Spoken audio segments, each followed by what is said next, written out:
ખેડામાં ખનીજ માફિયાઓ બેફામ બન્યા છે। આ સમાચાર ખેડાથી પ્રાપ્ત થઈ રહ્યા છે કે જ્યાં ખનીજ માફિયાઓ બેફામ બન્યા છે। મહીસાગર નદી વચ્ચેનો રસ્તો અને બ્રિજ બનાવ્યાની ચર્ચા। નદીના વહેણ વચ્ચે રોડ બ્રિજ બનાવ્યાનો આરોપ। ખેડાથી વડોદરા પંચમહાલને જોડતા 10 બ્રિજ બનાવ્યાનો આરોપ।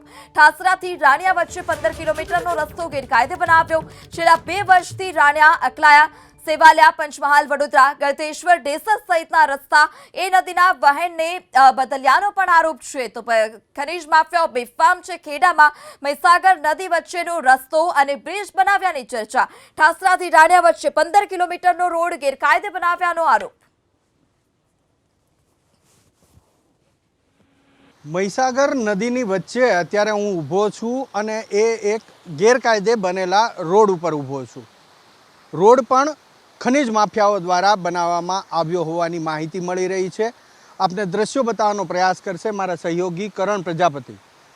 મહીસાગર નદી કે જે ખેડામાંથી પસાર થાય છે ત્યાં અત્યારે અમે ઉપસ્થિત છીએ અને રોડ અહીંયા બનાવવામાં આવ્યો છે અને નીચે આ પાઇપ પણ આપ જોઈ શકો છો। પાણીના પ્રવાહ રોકાય નહીં, પાણીનો પ્રવાહ આગળ વધતો રહે એ માટે થઈ અને નીચે મોટા ભૂંગળા પણ મૂકવામાં આવ્યા છે। આ રોડની વાત કરીએ તો આ રોડ ખેડા જિલ્લાથી વડોદરાને અને બીજી તરફ પંચમહાલને જોડે એ પ્રકારેનો ગેરકાયદે રોડ બનાવી દેવામાં આવ્યો છે। રોડ બનાવવાના હેતુની જો વાત કરીએ તો જે ખનીજ માફિયાઓ છે કે જે ગેરકાયદે રેતીનું ખનન કરે છે તેમને પોતાની રેતી લઈ જવા માટે થઈ અને ગામડાઓમાંથી પસાર ન થવું પડે એ માટે શોર્ટકટ નદીની વચ્ચે આ રોડ બનાવવામાં આવ્યો છે। બીજી એક જે માહિતી મળી રહી છે એ માહિતી પ્રમાણે આ વિસ્તારની અંદર બ્લેક સ્ટોનનું ગેરકાયદે રેકેટ ચાલી રહ્યું છે, કૌભાંડ ચાલી રહ્યું છે અને એ બ્લેક સ્ટોનને એક જગ્યાએથી બીજી જગ્યાએ લઈ જવા માટે થઈ અને શોર્ટકટ રસ્તો આ રીતનો ખનીજ માફિયાઓ દ્વારા બનાવવામાં આવ્યો છે। સૌથી મહત્ત્વપૂર્ણ બાબત કે અત્યાર સુધી ખનીજ માફિયાઓ દ્વારા અનેક જગ્યાએ ગેરકાયદે પ્રવૃત્તિ કરી અને જમીનને નુકસાન પહોંચાડ્યું છે। તો બીજી તરફ હવે પોતાની મેલી મુરાદ પૂરી કરવા માટે થઈ, ટેક્સ ચોરી કરવા માટે થઈ અને જ્યાં સરકારે પરમિશન નથી આપી એવી જગ્યાએથી પણ રેતી ખનન કરવા માટે થઈ અને આ પ્રકારના પેંતરા અપનાવી રહ્યા છે। ખેડા જિલ્લામાંથી આ રોડ બનાવવામાં આવ્યો છે જે વડોદરાને કનેક્ટ કરે છે, સાથે જ પંચમહાલને પણ કનેક્ટ કરે છે। આ 3 જિલ્લાની વચ્ચે જે ખનન માફિયાઓ ફૂલી ફાલી રહ્યા છે, રેતી ખનન કરી રહ્યા છે, તેમના દ્વારા આ રોડ બનાવવામાં આવ્યો છે। કેમેરામેન કરણ પ્રજાપતિ સાથે હિરેન રાજગુરુ, એબીપી અસ્મિતા, ખેડા। પવિત્ર ગણાતી મહીસાગર નદીમાં ક્યાંક ને ક્યાંક ભૂમાફિયાઓ બેફામ બન્યા હોય તેવા દ્રશ્યો અત્યારે ખેડા જિલ્લામાંથી બહાર આવ્યા। હાલ આપણે ભુજ ખલંક વિભાગની જે ઓફિસ છે એટલે કે ખાણ ખનીજ વિભાગમાં ઉપસ્થિત છે।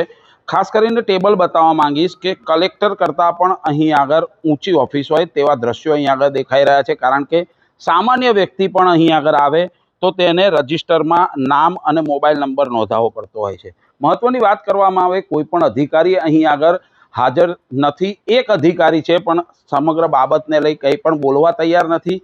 જે રીતના દ્રશ્યો સામે આવ્યા છે કે ઠાસરા તાલુકામાંથી પસાર થતી મહીસાગર નદીમાં ક્યાંક ને ક્યાંક ગેરકાયદેસર બ્રિજ બનાવવામાં આવ્યો છે ભૂમાફિયાઓ દ્વારા। પરંતુ ખાણ ખનીજ વિભાગ ત્યાં આગળ તપાસ તો અત્યાર સુધી, કારણ કે જે રીતના 2 વર્ષ ઉપરાંતથી અહીં આગળ બ્રિજ બનાવવામાં આવ્યો છે પરંતુ ખાણ ખનીજ વિભાગ અહીં આગળ જે રીતના વાત કરવા અત્યારે જો ઓફિસમાં જે રીતના જે બતાવવાની કોશિશ પણ કરી રહ્યા છે પરંતુ અહીં આગળના જે અધિકારીઓ છે, જે કર્મચારીઓ છે તે ક્યાંક ને ક્યાંક ગુસ્સે ભરાયા હોય તેવું ચોક્કસપણે લાગી રહ્યું છે। જે રીતના અહીં આગળ જે કર્મચારીઓ છે તે પણ અહીં આગળ દેખાઈ રહ્યા છે। આ બાબતમાં અધિકારી કાંઈ પણ બોલવા તૈયાર નથી। અન્ય એક અધિકારી અહીં આગળ આપણી સાથે જોડાયા છે, તેમની સાથે વાત કરીશું। સાહેબ, જે રીતના ગેરકાયદેસર બ્રિજ સામે આવ્યો છે અને ઘણા સમયથી અહીં આગળ આવી રીતે ખનન થતું હોય છે, મહીસાગર નદીનો જે વહેણ છે તે પણ બદલી નાખવામાં આવ્યો છે, શું તપાસ કરી અત્યાર સુધી? તપાસ કરવામાં આવશે એની તપાસ કરવામાં આવશે। પણ સાહેબ અત્યાર સુધી શું કર્યું? કારણ કે જે બી માહિતી હોય તમે લેખિતમાં આપી દેજો। લેખિતમાં સાહેબ અમારે લેખિત કઈથી આપવાનું હોય? સાહેબ, ખાણ ખનીજ વિભાગ જે આટલું મોટું વિભાગ છે, શું કામગીરી કરે છે એવું તો જાણવાનો પ્રયત્ન કરી શકીએ. સર તમારે ગેરકાયદેસર જગ્યાએ જ્યાં ખનન થયેલું હોય એની તમે માહિતી આપજો. તમે રોડની વસ્તુ કરો છો. રોડ એ અમારા ડિપાર્ટમેન્ટમાં એ આરએનબી ડિપાર્ટમેન્ટમાં આવે. અમારા સાહેબ, જે રીતના ખનન થઈ રહ્યું છે, ખનન કરી અને જે વ્હીકલો ત્યાંથી પસાર કરવાના હોય તેના માટે બ્રિજ બનાવવામાં આવ્યો છે અને મહીસાગર નદીનું વહેણ પણ બદલી નાખ. માહિતી આપી દેજો તમે. સાહેબ, અમારે માહિતી ના આપવાની હોય, અમારે સમાચાર કરવાના હોય, જે અમે બતાયા છે એ બાબતમાં શું કહેશો? તમારી માહિતી તમે આપી દેજો લેખિતમાં. બરાબર. જોઈ શકો છો કે જે રીતના અધિકારીઓ છે તે આ બાબતમાં કાંઈ પણ બોલવા તૈયાર નથી, એટલે શંકાસ્પદ ભૂમિકા ચોક્કસથી કહી શકાય.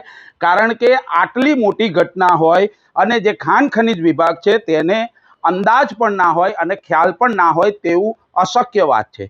મહત્વની વાત કરવામાં આવે, ભૂમાફિયાઓ ખાણ ખનીજ વિભાગના કર્મચારીઓ અને અધિકારીઓની લીધે જ ફૂલા ફાલ્યા હોય તેવું ચોક્કસપણે લાગી રહ્યું છે. હાલ તો જે દ્રશ્યો સામે આવ્યા છે અને જે લોકમાતા મહીસાગર નદીનું વહેણ બદલી નાખવામાં આવ્યું છે તેવા ભૂમાફિયાઓ સામે કાર્યવાહી ક્યારે થશે અને કોણ કરશે તે એક મોટો પ્રશ્ન છે. જલ્પેશ પટેલ, એબીપી અસ્મિતા, નડિયાદ.